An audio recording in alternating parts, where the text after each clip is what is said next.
Breaking tonight, Hillary Clinton under mounting pressure tonight from the left and the right to shut the doors of her Clinton Foundation once and for all. And tonight, the Clintons are fighting back. Big time. Welcome to the Kelly File, everyone. I'm Megyn Kelly. 24 hours ago, we brought you a stunning report from the Associated Press suggesting Hillary Clinton held many meetings with Clinton Foundation donors while she was supposed to be doing the American people's business. The AP found that of the 154 people from private interests who met or had phone conversations with then Secretary of State Clinton, more than half, or 85 of them, gave money to her foundation, the Clinton Foundation, for a combined total of $156 million. The Clinton campaign quickly hitting back, saying this report is flawed. And earlier today at a campaign stop, former President Bill Clinton chimed in. Watch. We're trying to do good things. If there's something wrong with creating jobs and saving lives, I don't know what it is. And the people who gave the money knew exactly what they were doing. And I have nothing to say about it. I'm really proud. I'm proud of what they've done.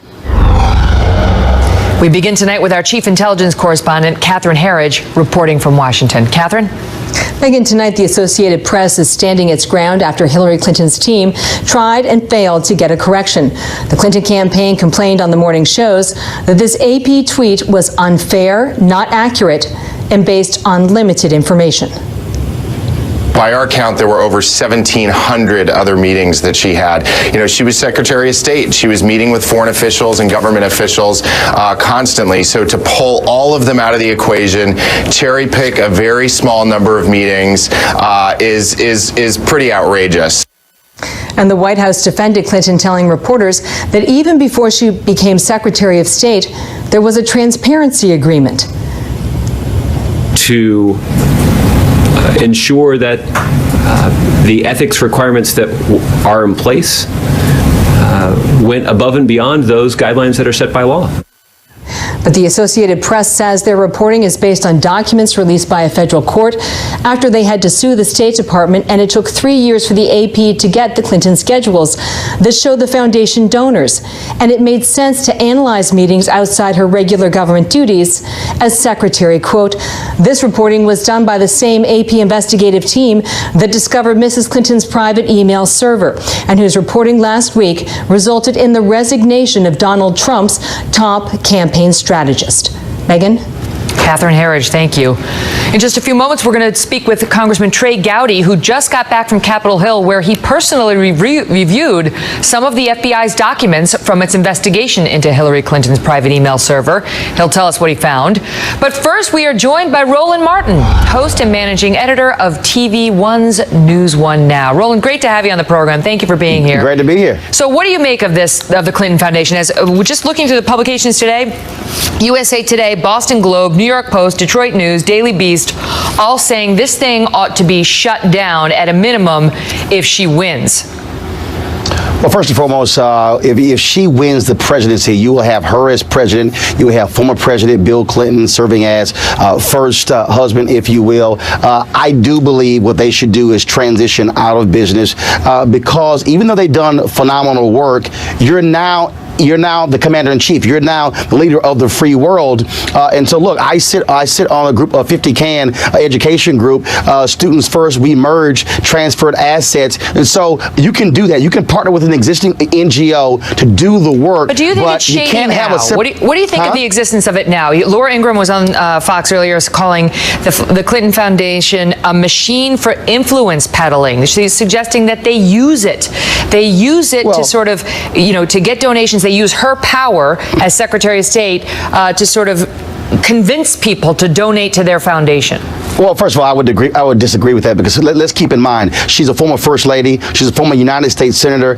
I think she probably has a hell of a lot more relationships, even if she wasn't Secretary of State. And the reality is the work that they're doing as an NGO across the world is critically important. You have President Jimmy Carter, who probably comes closest to having his own organization that does work around the world. It's very rare to, frankly, have a former president that has this type of entity. So I would say Laura is absolutely wrong. She certainly has an axe to grind line here. I don't. The bottom line is here, they do good work, but I do believe what the Clinton folks have to understand is it's not simply just a question of what took place in meetings. It's also the appearance. And so I think one of the things that they should do, and they really should do this, they should say after Labor Day, they are going to suspend accepting any funds into the foundation because you're in the middle of a presidential campaign. I believe be far more proactive as opposed to reactive. That's what the Clintons should be doing. Roland, do you like her? I know that you're a big supporter of President Obama's. What do you think of her?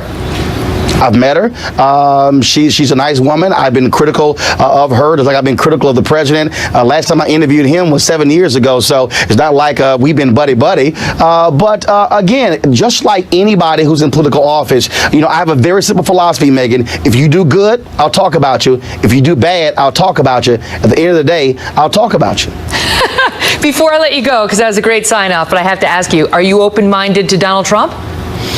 Here's the deal. I have interviewed a significant number of African Americans, and I have been asking the exact same question over and over and over. Where is your plan? Look, I voted for Republicans before, so this ain't the first time. I look at individuals, but the problem for me is this here. Donald Trump gives great comments. It's on a bumper sticker, but there's no specificity. There's no plans. And then when he keeps saying stuff that you come back and say, wait a minute, that's not true. I got a problem when you simply, as somebody running for office, cannot even tell me how you're going to pay for your tax plan. You don't talk about HBCUs. You talk about African Americans, but then where's your plan? I'm sorry, he's all hat and no cattle. That's what we say in my native Texas.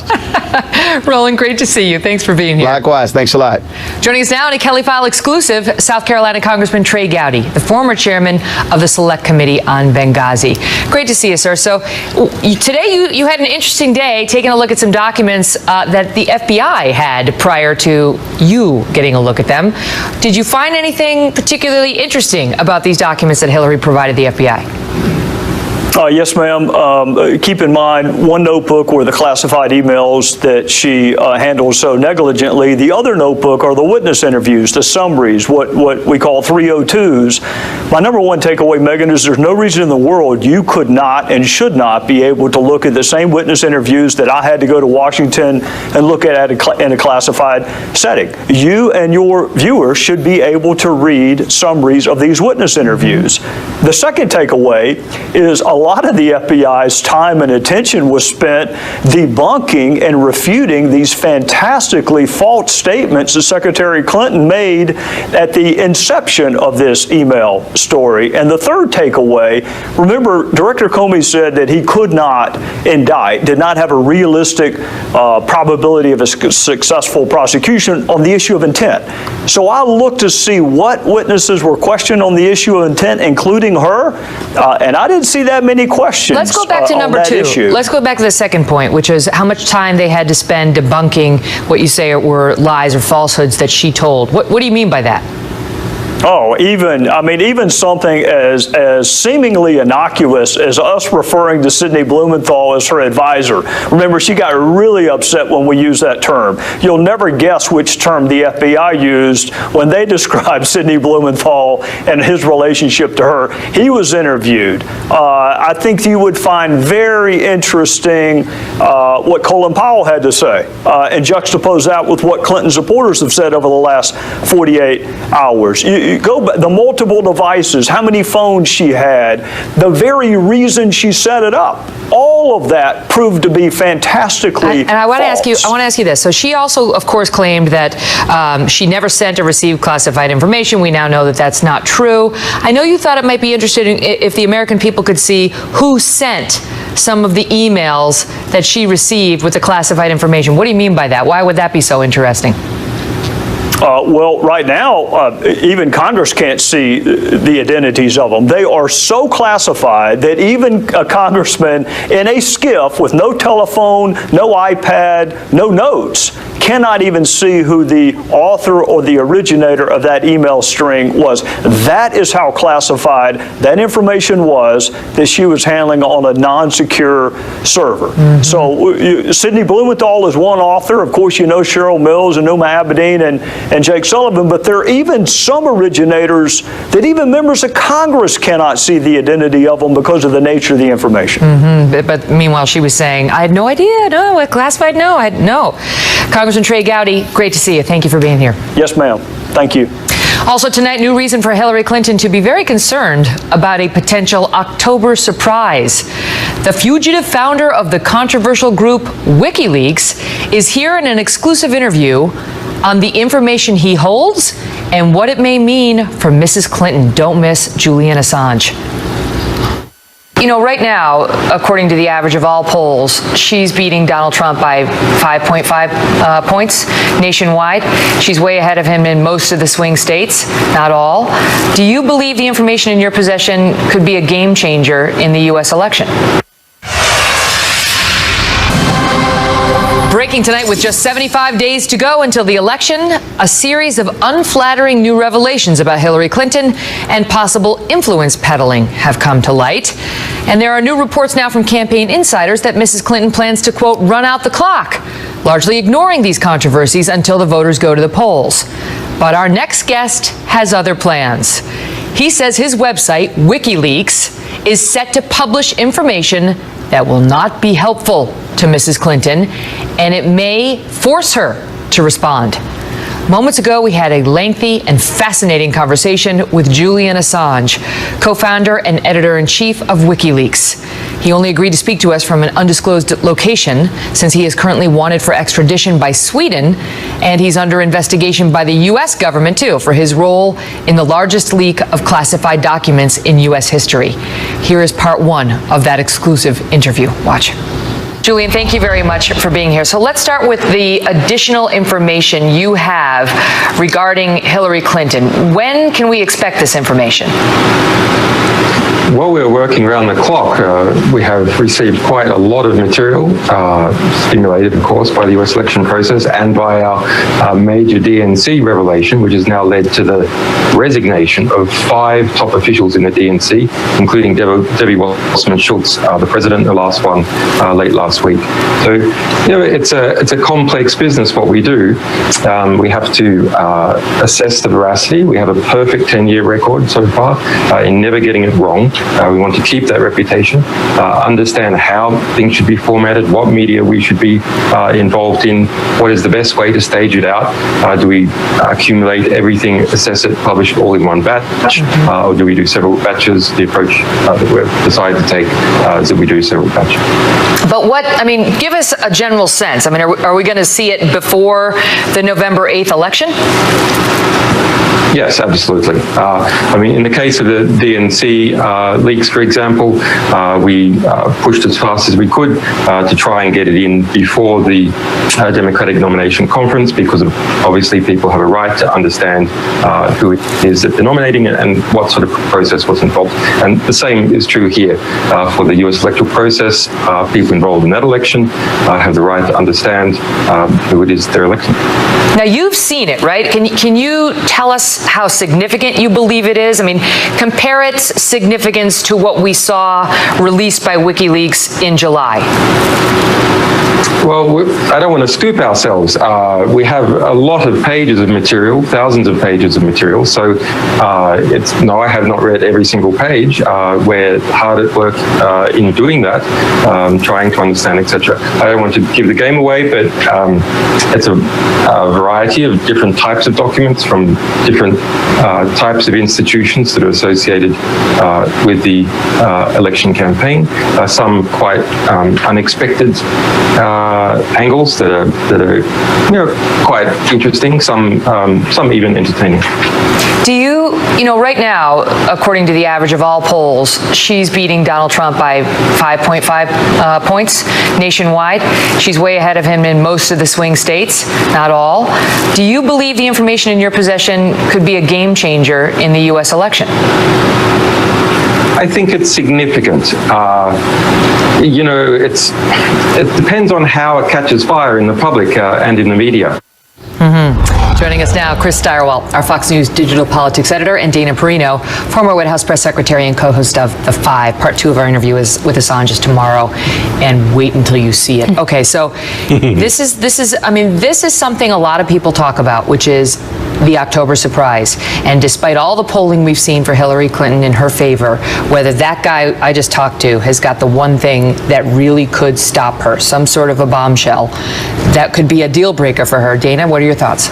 Well, he has the gift of understatement in a way, right? This is what you call a deep tease. So he's going to string us along, and I think that Republicans will probably hope that there is something that will make so many Democrats stay home that it depresses the Democratic turnout and that Donald Trump can somehow get to victory that way. I would imagine, given, he said that they worked very hard in order to get the DNC leaks out just in time.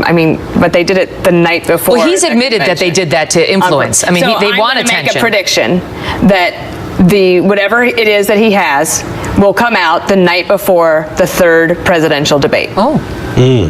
Because that's close enough in time to really have an impact on the election? Because she would be forced to have to answer it on the debate stage. The third debate is the one that everyone pays attention to. I'm not giving Assange any ideas. I'm just assuming this is what he is thinking. Because that would be, that everybody's going to be watching that debate in particular. I imagine that as these debates go, some people will think Trump won one, that she won the other, and it'll come down to the third one, and we'll have this big, massive story right beforehand, and she'll have to deal with it. The thing is, Chris, and we get into this more with Assange tomorrow, he does not like Donald Trump. He's not a fan of Trump, but he really doesn't like Hillary Clinton at all. And I think he'd be just fine if he released something that hurt her campaign at a critical moment in this contest. What is Hillary Clinton but the embodiment of the American bipartisan national security state?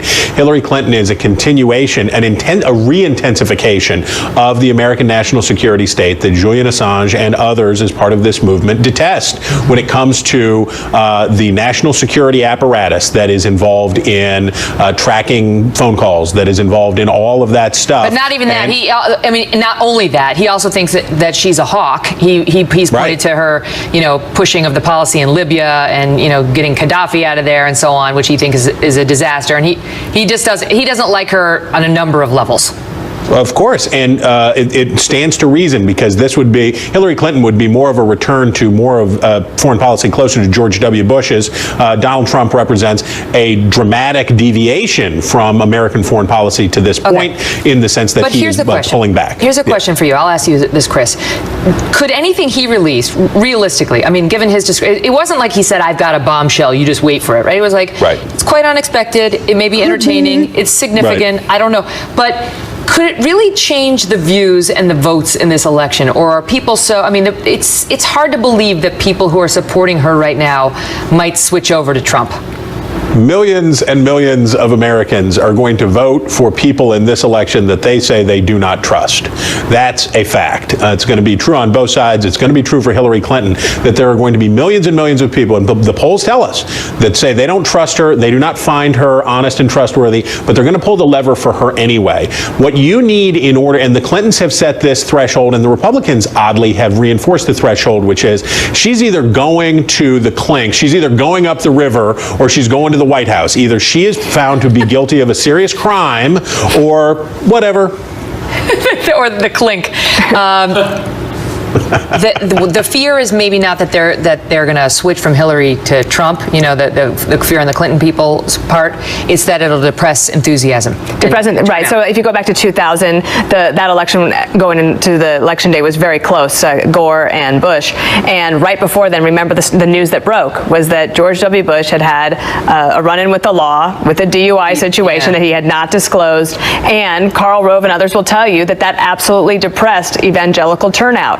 Now, if Trump can get this election closer and it depresses turnout on her side, maybe that helps. Fascinating. Great to see you. You as well, Stirewalt. We have much more with WikiLeaks founder Julian Assange, including questions about the mysterious murder of DNC staffer Seth Rich, who was killed last month in Washington, D.C., and whether he was a potential source for WikiLeaks. Assange goes farther than he's ever gone before on that question. Don't miss that extended interview tomorrow night, 9 p.m. right here on the Kelly File. Well, we also have big news breaking tonight on Donald Trump and a critical part of his pitch to the voters on immigration. He's done a 180 on a big issue. And our all-star panel is next with Sheriff Joe Arpaio, Jose Antonio Vargas, and Eric Erickson. Don't go away. We may be witnessing a new and stunning shift from Donald Trump on immigration tonight.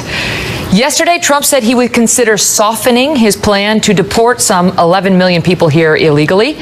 That was, of course, after he spent months making explicit promises that he would not compromise on this point. We're going to keep the families together. We have to keep the families together. But you're going to keep but them together out? But they have to go. What if they have no place to go? We will work with them. They have to go. Chuck, we either have a country or we don't have a country. Are you going to have a massive deportation force? You're going to have a deportation force, and you're going to do it humanely. They're going back where they came. If they came from a certain country, they're going to be brought back to that country. That's the way it's supposed to be. Now, they can come back, but they have to come back legally. We either have a country or we don't have a country. We have at least 11 million people in this country that came in illegally. They will go out. Now, Trump is suggesting they may not go out, that a policy expelling illegal immigrants and their families could be too tough. Watch this from part 2 of Sean Hannity's town hall, which airs at 10 p.m. tonight. Watch. Originally, you had said they're all out and there was a big brouhaha, but you're saying that if somebody can prove that they've been here, proven to be a citizen, but well, here's the big question, though. Go ahead. No citizenship. There's no amnesty. Right. But we work with them. Now, okay, but when I look at the rooms, and I have this all over, now everybody agrees we get the bad ones out, but when I go through and I meet thousands and thousands of people on this subject, and I've had very strong people come up to me, really great people come up to me, and they've said, Mr. Trump, I love you, but to take a person that's been here for 15 or 20 years and throw them and the family out, it's so tough, Mr. Trump. I mean, I have it all the time. It's a very, very hard thing. Chief political correspondent Carl Cameron is live in Jackson, Mississippi, where Trump was tonight. Carl? Yeah, they're breaking down the show here, Megan, and it was quite a show. Donald Trump didn't talk a great deal about immigration tonight. He did say there would not be amnesty, which is exactly what he said to Sean Hannity. But when you put it into the context of decades of immigration reform battles on Capitol Hill, the question of what constitutes amnesty becomes a critical one. For years, Republican conservatives argued that anything that amounted to citizenship at an end of a process for those who are here undocumented illegal immigrants, that would be amnesty, to what many said would be a path to legal status, which meant they wouldn't get citizenship, but they would be allowed to stay. That appears to be what Donald Trump is warming up to actually announce, though he says it's not amnesty. It is exactly what he accused Jeb Bush and several others of his rivals in the primary process of essentially proposing. Amnesty is anything that allows people to stay here who aren't legal immigrants. That said, there wasn't a lot of talk of that here at the rally tonight. Instead, he went back to the law and order attack on Hillary Clinton, saying that liberal policies have kept down minorities, specifically African Americans and Hispanics, and he upped the rhetoric significantly.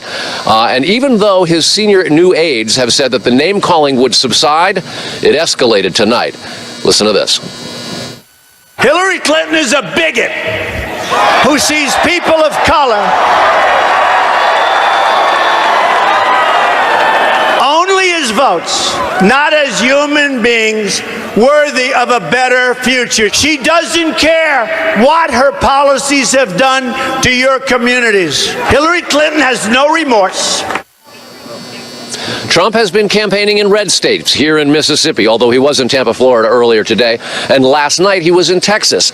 These are states that have been red and voting for Republicans in presidential races for decades. He should be very, very safe here.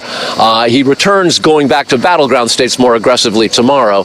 But boy, he's left some real footprints. Hillary Clinton is surely not going to tolerate being called a bigot, and she may have some ammunition given some of the rhetoric that Trump has used on the campaign trail for the last 14 months. Wow. Megan? Carl, thank you. Joining me now, Maricopa County Sheriff Joe Arpaio. Also, Jose Antonio Vargas, the editor of #EmergingUS and founder of DefineAmerican.com, himself an undocumented immigrant. And Eric Erickson, editor of The Resurgent. Great to see you all. Eric, let me start with this, with Trump's clear 180 on his promise to deport all 11 million of those here illegally. I mean, it's a 180, is it not? Right, it absolutely is. I mean, it turns out Trump's just as much a politician as all the politicians he attacked for being politicians. This was Jeb Bush's position, Marco Rubio's position, John Kasich's position, and Ted Cruz's position, and it wasn't enough for him. He attacked all of them for being soft on immigration, saying we had to round everybody up and send all of them home and maybe they could come back, but was very, very clear they all had to go, and now not so much. Sheriff Joe, do you deny that this is a 180? No, I don't know. First of all, we would not be having this conversation if 16 months ago he had the courage to bring up the illegal immigration problem. Nobody wanted to bring it up. He brought it up with the wall, which I agree should be built, and now he's looking at the situation with 11 million people. He's always said you have to obey the law. The last I heard, that if you come into this country illegally, you're violating the law. So let's see what his plan really is. Everybody is. You just heard him. You just heard him say, no amnesty. We're going to get rid of the bad ones first. But as far as those who have come to this country, he says, you know, those who have been 15 years, 20 years, it's just so tough. And it's a very different message, is it not, Sheriff, from what we've heard from Donald Trump to date? I don't know. He hasn't made a decision. I'm very happy he's meeting with the minority groups. This is great because he knows how to relate to the people on the streets. So I'm sure he's picking up some ideas, but I also believe that he said he's going to enforce the laws. So let's see how this situation falls within the laws when you're talking about visas and but with all due respect to the sheriff, Jose, he's sort of ignoring the additional part that he gave to Sean Hannity tonight. You know, what he said last night to Sean, which was that he's softening, and what he said tonight, which is, you know, I've been on the campaign trail. This is what I've seen. It's just so tough to deport, which you've been saying, Jose, yourself, that it's, you can't. These people they're part of the American society now, and to rip them out and rip them away from their families is impractical. And you tell me whether he's now rounded back to Jeb Bush's position almost exactly. And you know what I think is interesting about this is, like, hasn't Donald Trump talked to his own undocumented workers who have built and actually, you know, make sure that his golf courses and his hotels are working properly? Actually, one of my friends, Gabby Pacheco, who's on the board of Define American, met with Donald Trump 3 years ago. And Donald Trump actually said, hey, you know, it makes sense that undocumented young people should be here and should be able to stay. Look, I mean, Eric just said, Donald Trump is a politician. He's flip-flopping, right? And I think what's sad about this is you can't take away all the months and months of comments of Mexicans as rapists, as Muslims as terrorists, all of these blanket, simplistic statements that are not only untrue, but are very hurtful, right? And now he's looking 80 days before the election, and he's like, wait a second, how am I going to win this election without Latino voters and Asian voters and immigrants? You know, Eric, you have not been a supporter of Mr. Trump's. You're part of the Never Trump crowd, but you've been saying for months that he's gonna reverse it. Like, you can't believe these promises. And it was interesting because during the campaign season, the primary season, I asked him about his flip-flops, his frequent flip-flops at the third presidential debate, the third for Fox News, that is, hosted in Detroit. Watch. Mr. Trump, one of the things people love about you is they believe you tell it like it is. But time and time again in this campaign, you have actually told the voters one thing only to reverse yourself within weeks or even sometimes days. But the point I'm going for is you change your tune on so many things, and that has some people saying, what is his core? Megan, I have a very strong core. I have a very strong core. But I've never seen a successful person who wasn't flexible, who didn't have a certain degree of flexibility. You have to have a certain degree of flexibility. Eric, is that what we're seeing now? Well, yeah, you know, this is a pattern with Donald Trump that every clause of every sentence uttered in every breath is subject to change, sometimes by the very next sentence. And this is actually, to his credit, going back to the exact same position he held until almost the day he announced for president and declared Mexicans rapists. In 2012, he attacked Mitt Romney for being too harsh on immigration. In 2013 and 14, he cajoled Republicans to actually allow people to stay here. It was only when he began running for president that he took the position we need to expel everyone everyone. Well, now he has the nomination, and he can actually go back to the position he had up until the day he announced. Sheriff Joe, explain to us why, notwithstanding what we're hearing from him over the past 24 hours, obviously you are anti-illegal immigration. We all know that about you. Explain to us why you still believe in him and he still fully has your support. He's had it to begin with, and he will always have it. He's a great guy, and sometimes people make comments taken out of context. Okay, so what's wrong with him studying a issue and trying to find out what's the best thing to do for our country? No, he's got good character, and that's what counts. Some people may not agree with me, but I think I know him pretty well. And when he says you're going to put the wall up, believe me, that wall is going up. You don't seem to talk about that. Mm-hmm. So now we're talking about the millions of people that are here, which is a very controversial subject right now. Something has to be done about that. Maybe Congress ought to do something and get some laws passed if you have to, or enforce the laws that we already have on the books. That's what we should do, and that's what I believe that Mr. Trump will Jose, I'll give you the quick last word. Sheriff, I did not cross that wall. I'm from the Philippines, actually. And illegal border crossings from Mexico are at its lowest level since the 1970s. Can we talk about facts when we talk about this issue? Donald Trump has been running a factless and inhumane campaign when it comes to immigrants in this country, and he can't just take it back. What's at stake in this election, to me, is really how we define American. No, he's got a wall. He wants the wall to protect this country from terrorism and the drugs. Forget the drug traffic coming into our country. I got to leave it at that. It's great to see you all. Thank you, gentlemen. Thank you. Also tonight, a shocking story playing out at a major university, publicly funded. And it involves a select group of students receiving training to, quote, stop white people. This is funded by the public. Plus, big news on the 2016 race in some new polls from the swing states. Tucker Carlson, Kristen Soltis-Anderson, and Ben Domenech are all here next.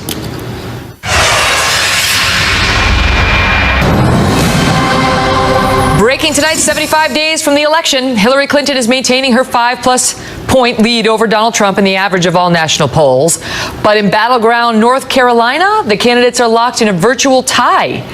That has not stopped Trump's campaign manager, Kellyanne Conway, however, from saying that the surveys aren't really telling the whole story. Why? So-called undercover Trump voters. We're hearing more and more of this. Joining me now to discuss it, Tucker Carlson, editor-in-chief of the Daily Caller, Kristen Soltis-Anderson, Republican pollster and Washington Examiner columnist, and Ben Domenech, publisher of The Federalist. So what Kellyanne is saying, and this we've heard this from a few Trump supporters now and campaign operatives, is there's the undercover voter who doesn't want to tell the pollsters that they're in Trump's camp because a social stigma has been attached to being a Trump voter in her mind. And so he's underpolling what he really is how he's really going to perform. Tucker, do you buy it?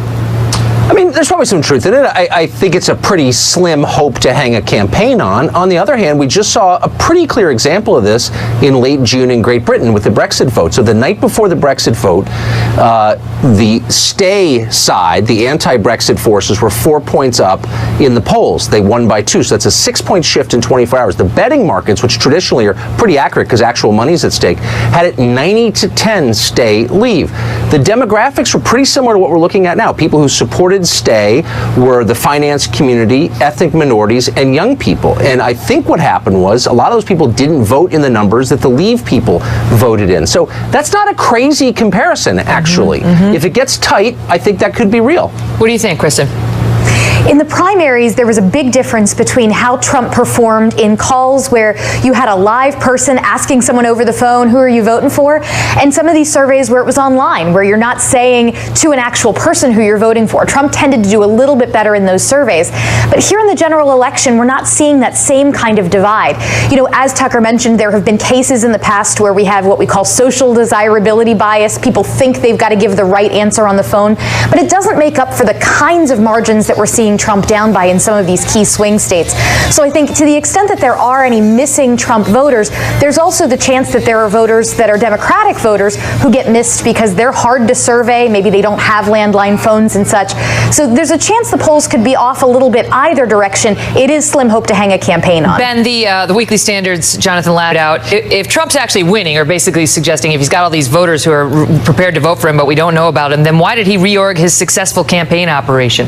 Absolutely. That's something you'd have to ask. I mean, it's one of these situations where, to Tucker's point earlier, if Donald Trump was able to make this close, if he was able to become more acceptable, more socially acceptable as a choice, I think that you would see much tighter numbers in all of these states. I think you'd be seeing him doing a lot better. I think the problem is that he's run through the course of what people know about Trump now. He's very much a settled proposition. People know who he is, and I think that these types of claims that there is some great mass of people out there who want to vote for Donald Trump and just haven't been willing to say that to a pollster, that's just too much of a reach at this point. But now he is trying to mix it up, Tucker. I mean, clearly this shift on immigration is an attempt to bring more people into the fold and banking on his long-held belief that not a single one of his core supporters will leave no matter what he does or says. Right. And that may be true. I do think it's a mistake to finesse a policy that hasn't been laid out yet, which is in effect what he's doing. I mean, look, the Brexit people won under the leadership of Nigel Farage because they articulated really clearly what it was about. And what it was about was democracy in action. He was making the case that, look, a small group of people make all the decisions in this country. It's supposed to be a democracy. It's not. And now's your chance to make your voice heard on behalf of borders and sovereignty and acting on behalf of your own country. That's a really powerful message. That's in effect what Trump is saying, but he's not saying it explicitly enough. I think if he were to shift to that and stop with this dumb, well, maybe a deportation force, maybe not. No. Big picture. Stick to the big picture. And I actually think even at this late date, he could pull it out. What about, is Trump optimizing his schedule? I mean, what was he doing in Mississippi tonight?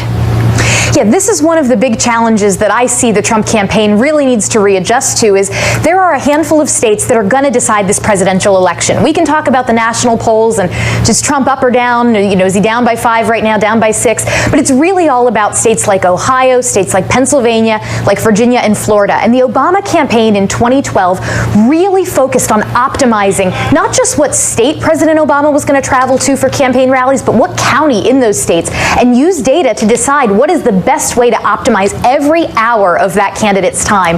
And it seems to me that Donald Trump is really good at building a fan base. He's good at going places where he can get excited rallies, but that's not the same as putting together the electoral votes to be president. Ben, quickly, the debates, how big a factor? I think the debates could be a huge factor. The problem really is that in Donald Trump's case, you have to assume a campaign that doesn't really exist yet in terms of the people on the ground who could exploit a good performance in those debates and actually bring people into the fold, especially in those critical states that Kristen just mentioned. Great to see you all. Good to be with you. Up next, Ben Shapiro with the story of the college campus now running the Stop White People training program on the public's dime. With Megyn Kelly. A head-turning story out of the State University of New York at Binghamton tonight. Resident advisors there being offered an optional training course called Stop White People 2K16. Supposedly this is diversity training, but some say it's actually racist. Ben Shapiro joins me now, an attorney and editor-in-chief of The Daily Wire, which broke this story. Ben, good to see you. What's this about?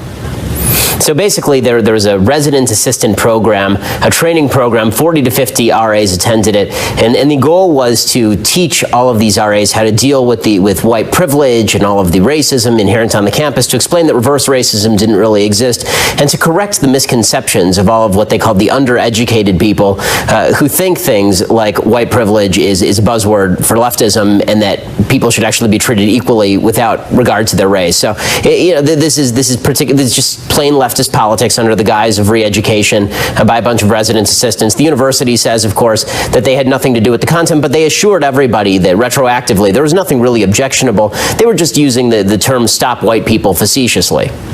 It was a joke. Stop. I mean, can you imagine if there was a program like Stop Black People? The reaction that we'd get at a state, at a publicly funded university? Yeah, I mean, the whole thing is absurd, of course. I mean, if you even try to give a lecture sponsored by a group on campus that has anything to do with race, there's a good shot that you'll be protested and shut down. Yeah, as you know, firsthand. Yeah, exactly. They can actually run a program called Stop White People 2K16. It's totally fine, neglecting, of course, the fact that most of the taxpayers in the state of New York are white and therefore subsidizing their education. Presumably most of the people giving the grants to the State University of New York are white. But this is what the student says. The student group says, this is Vice President for Student Affairs says, look, it wasn't anti-white. We're trying to improve people's ability to handle conflicts around the issues of diversity and race, and it was very respectful. And, only a couple people complained.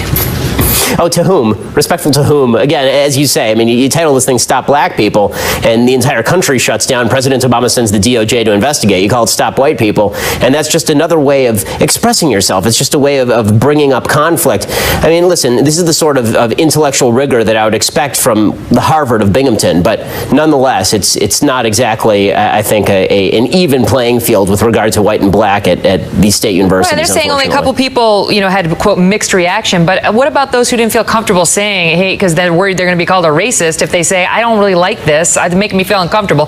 Ben, great to see you. We'll continue to follow it, and we'll be right back with a preview of Julian tomorrow night.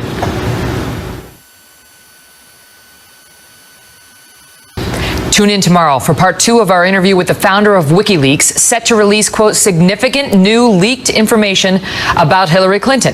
And watch his response when I ask him about who leaked these documents to him and whether the leaker was murdered in July.